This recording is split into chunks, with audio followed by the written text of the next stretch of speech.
The 14th century, a time of darkness and light, of suffering and resilience, of kings and peasants, of plague and war.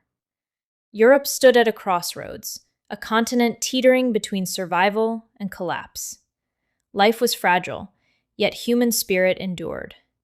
Through the pages of Barbara Tuchman's masterpiece, A Distant Mirror, the calamitous 14th century, we travel back to witness a world where every day could be a struggle, and yet hope persisted in the hearts of those who lived it. Europe at the dawn of the 14th century was a land divided.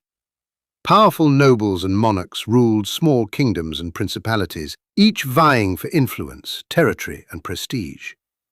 Commoners, the majority of the population, toiled endlessly in fields under harsh conditions, living a life of hardship and uncertainty. While lords enjoyed lavish feasts, grand castles, and the luxuries of power, peasants faced hunger, disease, and strict obligations to their overlords. Life was precarious, and social mobility was virtually non-existent. Then came the most infamous calamity of the century, the Black Death. In 1347, a wave of bubonic plague swept across Europe, decimating populations. In some regions, half the population perished. Streets emptied, farms were abandoned, and fear gripped the hearts of all. The plague challenged the authority of the church as its prayers failed to stop the unseen killer.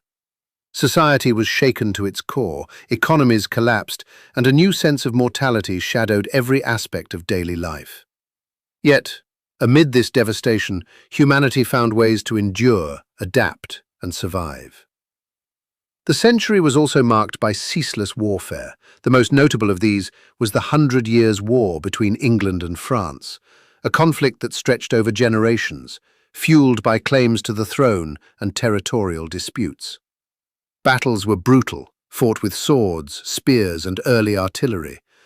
Nobles and monarchs pursued glory and power, while the common people bore the heaviest toll, losing homes, livelihoods, and lives. These wars reshaped borders, altered economies, and left an indelible mark. Life for the common people was a daily struggle. Peasants worked from dawn to dusk, planting and harvesting crops, tending animals, paying taxes, and facing the constant threat of famine and disease.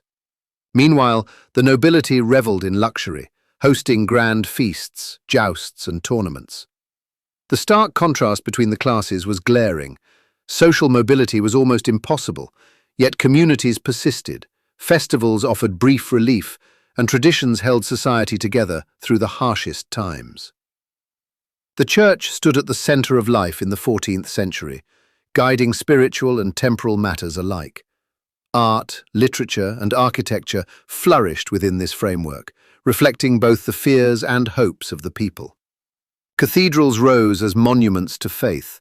Illuminated manuscripts told stories of kings and saints, and music echoed through halls and churches alike. Even amid darkness and calamity, seeds of change appeared, early hints of the Renaissance that would transform Europe in centuries to come.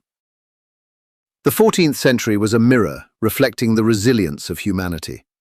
Plagues, wars, and social upheaval tested the limits of human endurance. Yet people survived, adapted, and innovated. Studying this period helps us understand the fragility and strength of civilizations.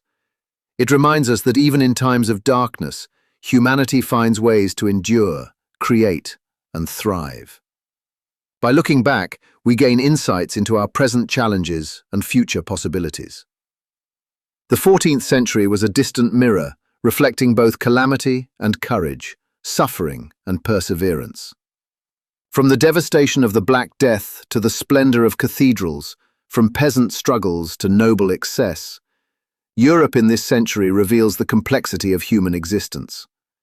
As we peer into this mirror, we not only witness history, but also understand ourselves, our strengths, our weaknesses, and our enduring spirit.